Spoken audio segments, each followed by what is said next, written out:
What if I told you that everything you've believed to be true about your life, your name, your body, your family, your career, was nothing more than a complex, fascinating illusion? What you see, what you hear, what you think isn't reality.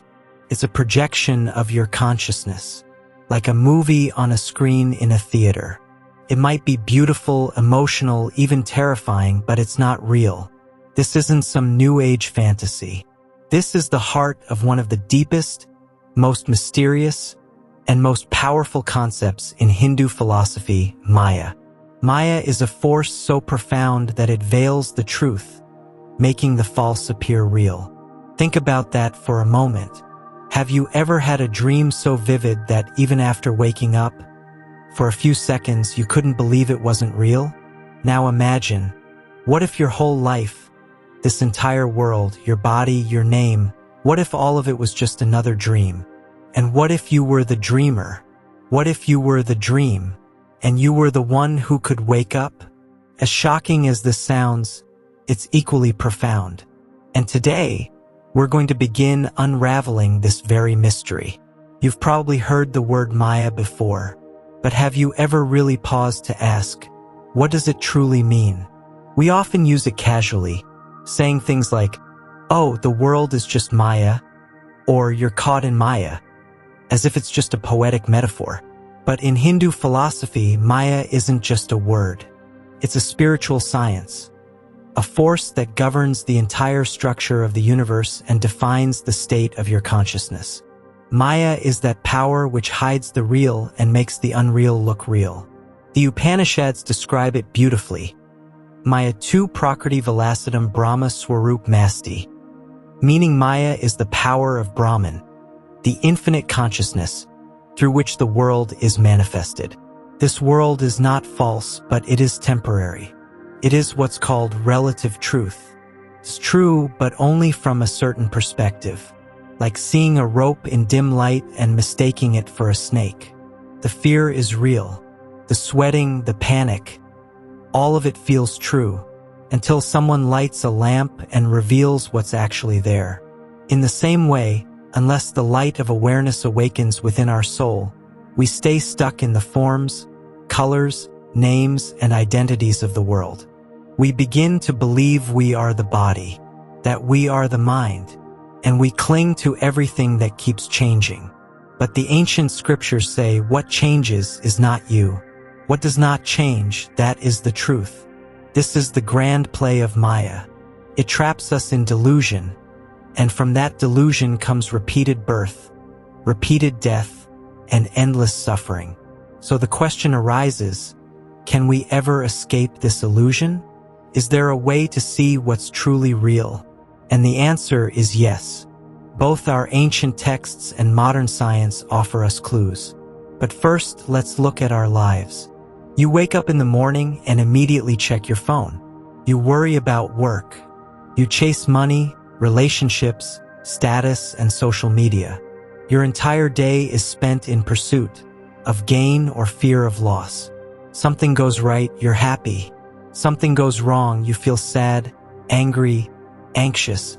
But have you ever stopped to ask, who is all this for? And is it ever truly enough? This is where Maya holds us most tightly. It convinces you that you are this body, that your identity is confined to your name, your job, your relationships, your thoughts. And once you attach yourself to that identity, what follows? Attachment, greed, fear, comparison, jealousy, and endless desires. You start believing, if I could just make a little more money, if I could be with that person, if I could gain more respect in society, then everything would be okay. But the moment one desire is fulfilled, another one takes its place. This is a hunger without end. That's why the scriptures say, Thrishna na jirna, vayamiva jirna. Desire never grows old. Only we do. Now take a moment and really think. Are these desires even your own? Or have they been planted in your mind by society, television, Instagram, the opinions of others? Is your thinking, your taste, your life truly yours? Or is it a brilliantly written program created by Maya itself? one that makes you believe you're free while in reality you're a prisoner. And this very prison ties us to the cycle of the world. Rebirth after rebirth, suffering after suffering, illusion after illusion. But the scriptures are clear, freedom is possible. But to be free, we first need to understand Maya is not just a trap. It's also a divine play, a cosmic drama that can bind us but can also liberate us. Until now, we've looked at Maya as an illusion, a force that pulls us away from truth. But the deeper question is Maya just a barrier? The great Hindu sages say no. Maya is not just a trap. It is God's Leela, a divine game through which the soul experiences itself. We often think of Maya only as an obstacle, as the cause of confusion, illusion, and suffering. But the Hindu sages go beyond that. They say Maya is not merely a trap. It is God's Leela, a divine play, a sacred drama through which the soul comes to know itself. The word Leela means the spontaneous and natural activity of the Brahman, the infinite consciousness through which creation emerges. So while Maya may confuse us, it also teaches us. It lets us believe in the unreal so that through experience, through struggle, through learning, we slowly begin to recognize what is real.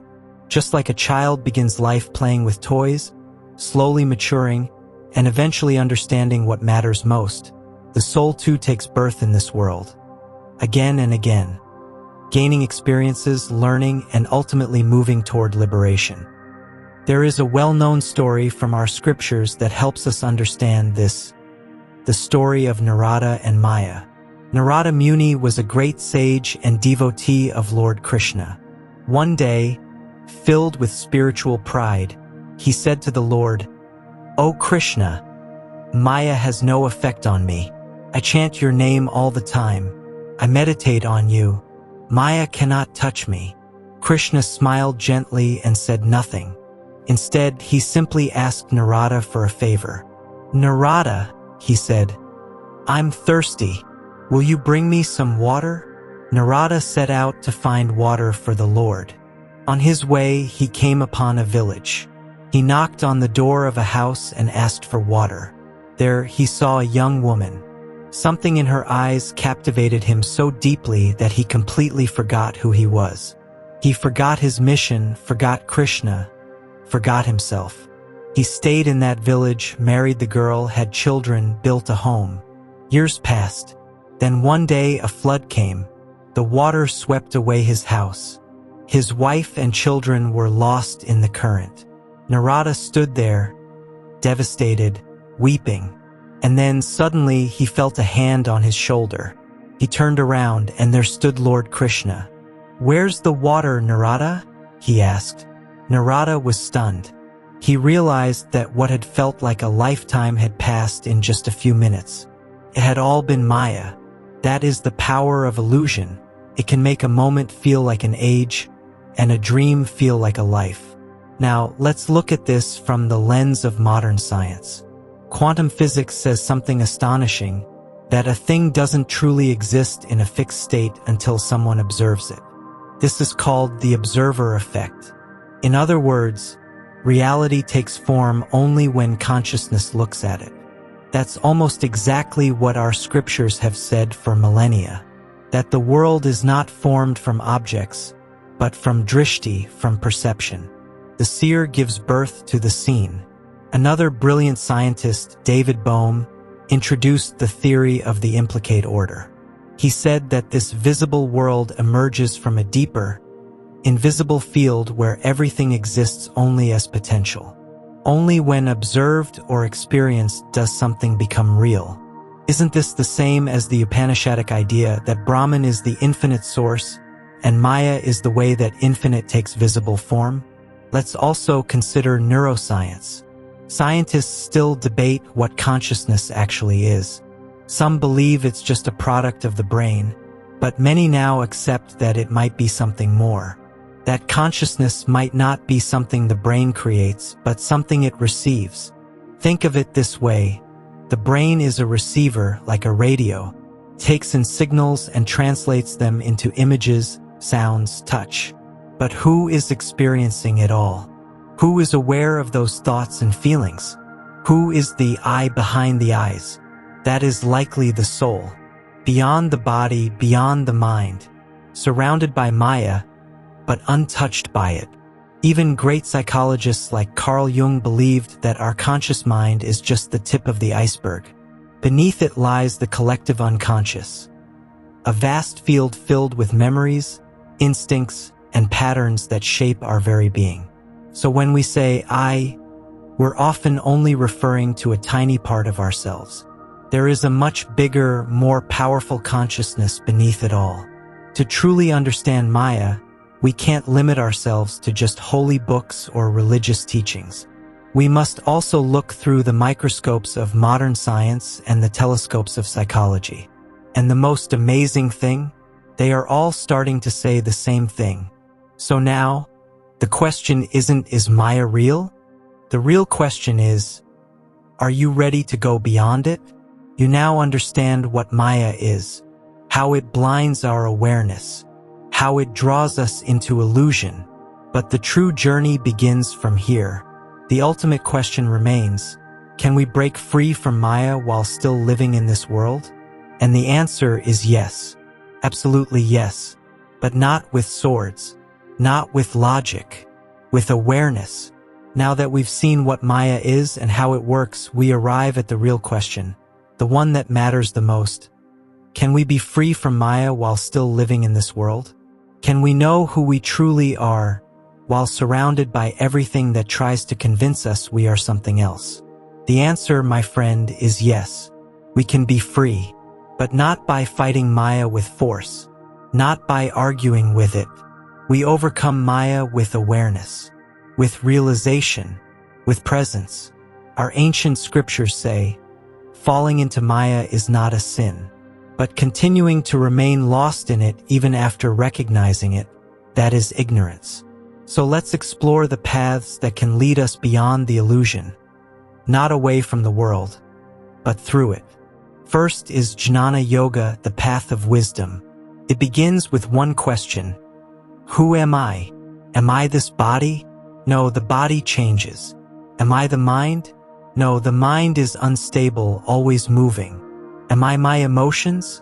They come and go. Then who is it that witnesses all of this?